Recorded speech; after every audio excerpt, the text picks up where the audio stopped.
Doctor, ఇంతకు ముందు రోజుల్లో ఈ కేసెస్ తక్కువగా కనిపించేవి, కానీ ఈ రోజుల్లో ప్రతి ఒక్కరికి డయాలసిస్ అంటున్నారు, క్రియాటిన్ లెవెల్స్ పెరిగినాయి అంటున్నారు.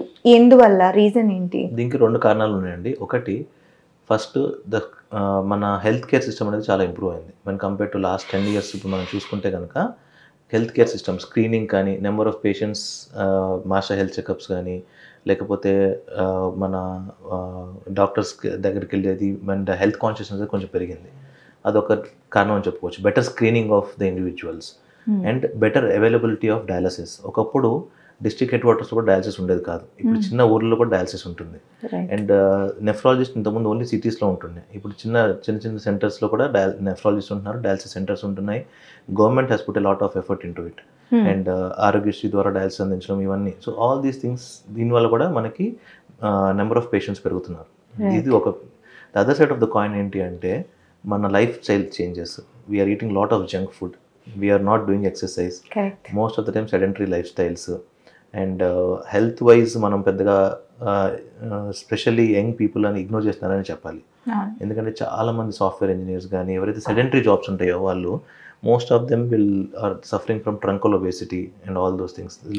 చాలా జంక్ ఫుడ్ తింటాము, తినడం, అక్కడే కూర్చుంటారు కదలకుండా, వర్క్ చేయటం వల్ల కావచ్చు. సో దీనివల్ల కూడా ఇన్సిడెన్స్ ఆఫ్ డిసీజ్. ఇప్పుడు ఇంతకుముందు మనకి డయాబెటీస్ అనేది 40 yearsకి 35 డయాబెటీస్ చూస్తే కూడా చాలా తొందరగా వచ్చింది అనుకుంటాం. ఇప్పుడు లాస్ట్ 5 yearsలో ఆర్ 10 yearsలో we started seeing diabetes as early as 25 to 30 years. Right, చిన్న పిల్లల్లో కూడా చూస్తున్నాం డాక్టర్. సో అంత తొందరగా వచ్చేస్తుంది. Everything is because of food అండి. Processed food is very bad మనకి. సో ఇది రీజన్స్ అంటారు. సో ఇంకొక డౌట్ ఉంది నాకు. డయాలసిస్ వన్స్ స్టార్ట్ చేస్తే ఇంకా అది లైఫ్ లాంగ్ చేయించుకోవాలి అని అంటారు, అదెంతవరకు నిజం? అంటే ఒక పార్ట్లీ కరెక్ట్ అండి. ఎందుకంటే ఇప్పుడు ఇందాక నేను చెప్పినట్టు మనకి కిడ్నీ జబ్బులు 2 రకాలుగా ఉంటాయి. Temporary problem, permanent problem. ఈ టెంపరీ ప్రాబ్లం వల్ల డయాలసిస్ మొదలు పెడితే మనము యూజువలీ 70-80% ఆఫ్ ద టైమ్స్ బయటకు వచ్చేస్తారు. బట్ పర్మనెంట్ ప్రాబ్లం ఏదైతే long term diabetes, hyper tension ఉంది, మనకి 3-4 years నుంచి ఆల్రెడీ కిడ్నీ ప్రాబ్లం అని తెలుసు, ఇట్లాంటి వాళ్ళకి స్లోగా క్రియేటిన్ పెరిగి డయాలసిస్ స్టేజ్కి వెళ్తే ఇట్లాంటి వాళ్ళకి పెద్దగా ఆప్షన్స్ ఉండదు. మనకి డయాలసిస్ అన్న కంటిన్యూ చేసుకోవాలి, లేదంటే ట్రాన్స్ప్లాంట్ చేయించుకోవాలి. ఈ 2 ఆప్షన్స్ ఉంటాయి. డయాలసిస్ చేసిన పేషెంట్స్లో లైఫ్ స్పాన్ ఎంతవరకు పెంచగలరు? ఇప్పుడు ఇందాక నేను చెప్పినట్టు లాస్ట్ 10 yearsలో టెక్నాలజీ పెరగడం వల్ల మనం డయాలసిస్ పద్ధతి కూడా చాలా చేంజ్ వచ్చింది. బెటర్ డయాలైజర్స్ అంటే ఇప్పుడు మనకి ఏదైతే మనము చేస్తున్నామో ఆ డయాలసిస్ మెషిన్స్ మారాయి, డయాలసిస్ పద్ధతి మారింది, సేఫ్టీ మెకానిజమ్స్ మారాయి, కొత్త టైప్ ఆఫ్ డయాలసిస్ వచ్చాయి, ఇవన్నీ. సో డయాలసిస్లో మీకు లైఫ్ స్పాన్ తగ్గడం అనేది అంటే బాగానే ఉంటుంది.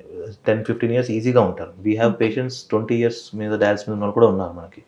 కాకపోతే వాళ్ళు చాలా రిలీజియస్గా రెగ్యులర్గా డయాలసిస్కి రావాలి, డయాలసిస్ చేయించుకోవాలి, డైట్ చేయాలి, సాల్ట్ కన్సంప్షన్ తగ్గించాలి, చెప్పిన మెడిసిన్స్ అన్ని తీసుకోవాలి. ఇవన్నీ చేస్తే కనుక life span on the dialysis తక్కువేం ఉండదు, బాగానే ఉంటుంది. But again quality of life అనేది మనకి డయాలసిస్ ఇంతకుముందు డయాలసిస్తో పోల్చుకుంటే ఇప్పుడు డయాలసిస్ చాలా బెటర్గా ఉంది. But still having said that, quality of life అనేది డయాలసిస్ వర్సెస్ ట్రాన్స్ప్లాంట్ మనం కంపేర్ చేసుకుంటే ట్రాన్స్ప్లాంట్ అయిన తర్వాత క్వాలిటీ ఆఫ్ లైఫ్ బాగుంటుంది. ఓకే, డయాలసిస్ ఇప్పుడు స్టార్ట్ చేశారనుకోండి, నెక్స్ట్ సిట్టింగ్ ఎన్ని రోజులు గ్యాప్ తీసుకుంటారు మామూలుగా? ఇప్పుడు మామూలుగా మనకి డయాలసిస్ వారానికి ఎన్నిసార్లు చేయాలని ఉంటుందండి. వారానికి? ఎస్, వారానికి ఒకసారి 2. ఇప్పుడు మనకి కిడ్నీ ఎట్లా ఉంటుంది, మనకి 24/7 పనిచేస్తూనే ఉంటుంది. మరి డయాలసిస్ అట్లా కాదు కదా, 4 గంటలే చేస్తాము. సో మీరు 7 into 24 ఎన్ని అవర్స్ వస్తుంది?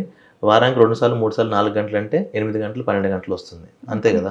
So you can't replace the kidney completely. అలా అవ్వాలంటే మనం కొత్త కిడ్నీ పెట్టించుకోవాలి. That is transplantation. ఎప్పుడైనా ట్రాన్స్ప్లాంటేషన్ చేయాల్సిన పరిస్థితి ఎప్పుడు ఏర్పడుతుంది ఇప్పుడు కిడ్నీ ఫెయిల్యూర్స్లో?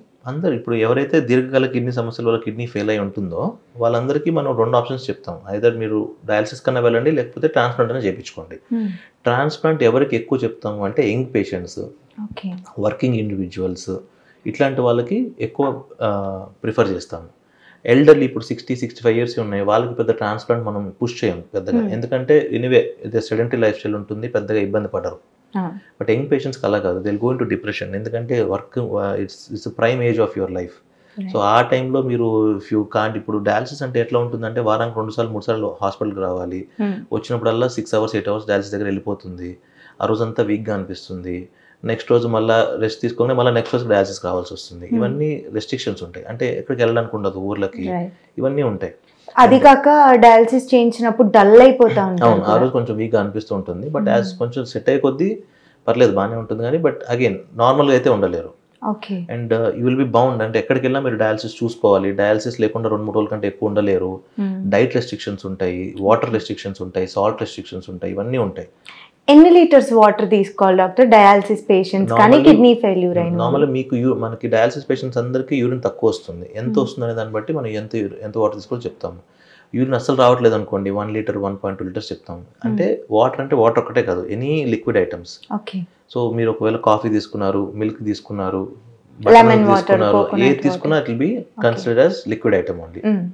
సో అందుకని మనం వాటర్ 1 లీటర్ అని చెప్పాం, ఫ్లూయిడ్స్ 1 లీటర్ అని చెప్తాం. అంటే any fluid item you take is 1 litre. Okay. ఒకవేళ యూరిన్ ఒక 500 ml 600 ml వస్తుందంటే అది ఎక్స్ట్రా యాడ్ చేసి 1.5 లీటర్స్ తీసుకోమని చెప్తాం అంతే. ఓకే.